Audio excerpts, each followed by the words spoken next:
Before we get to percentages, let's review what ratio and proportion means.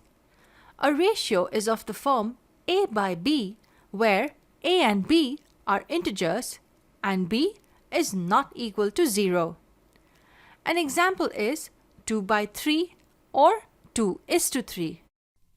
The ratios 4 by 6, 6 by 9, 8 by 12 are also equal to the same ratio. Once we reduce these to the simplest form, we will get 2 by 3. Proportion is simple. It means two equal ratios. If A by B is equal to C by D, then we say that A, B, C and D are in proportion. These are two equal ratios.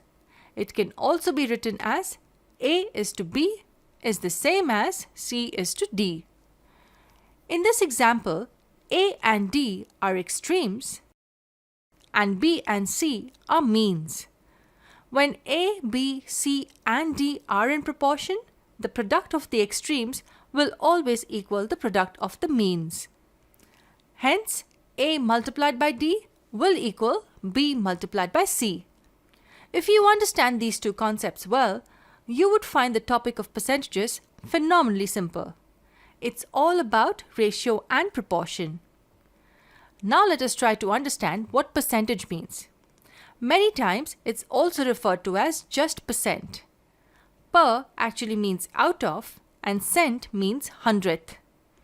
Percent simply means out of every 100. This is the symbol used to denote percent. Why this symbol?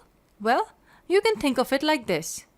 Percent is all about 100. The one rests between the two zeros and the zeros get tinier. So 35% basically means 35 by 100 or 35 parts out of 100 parts. So let's say you hear something like this. 35% of the students in a class are girls. What does this exactly mean? How would you interpret this?